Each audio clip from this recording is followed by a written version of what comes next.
நேற்று நைட்லேருந்தே கரண்ட் இல்லைன்னு சொல்லிட்டு இருந்தாங்க. ஆமாங்க ஐயா, நேற்று நைட்லேருந்து கரண்ட் இல்லை. எல்லாம் பொதுமக்கள்லாம் இப்போ ரொம்ப பாதிக்கப்பட்டிருக்கோம். பார்த்தீங்கன்னா மழை பெஞ்சிட்டே இருக்குது. என்ன நிலைமை சூழ்நிலை என்னன்னே ஒன்றும் புரியல. இங்கே ராசிபுரம் மாவட்டத்தில் மழை பெஞ்சிருக்குது. அநேகமாக நாளைக்கு நாலு நாளைக்கும் இதே மாதிரி மழை பெஞ்சிருந்ததுன்னா பொதுமக்களோட சராசரி வாழ்க்கை பாதிக்கப்படும்னு நினைக்கிறேன். நாளைக்கு பள்ளிக்கூடம் லீவுன்னு சொல்லிட்டு இருந்தாங்க. நாளைக்கு பள்ளிக்கூடம் லீவா என்னன்னு தெரியலைங்க. ஏன்னா மழை இதே மாதிரி பேஞ்சிருந்ததுன்னா அநேகமாக லீவாக இருந்தாலும் இருக்கலாம். அநேகமாக ஸ்கூல் வச்சாலும் வைக்கலாம். என்னன்னு ஒன்றும் சூழ்நிலை தெரியல. இதே மாதிரி மழை பெஞ்சிருந்ததுன்னா நாளைக்கு லீவாக. நைட்டு எவ்வளோ நேரம் வரைக்கும் கரண்ட் இருந்தது? கரண்ட் பார்த்தீங்கன்னா ஒரு 3 மணி வரைக்கும் கரண்ட்டே இல்லைங்க. இல்லையா? ஆமாம், குழந்தை குட்டிலாம் தூங்காமல் எல்லாம் இருந்ததுங்க. பார்த்தீங்கன்னா உங்களுக்கே தெரியும்.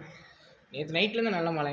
நல்ல மழைங்க. இங்கெல்லாம் வறண்ட பூமியாக இருந்தது. இதெல்லாம் பார்த்தீங்கன்னா இன்னைக்கு புயல்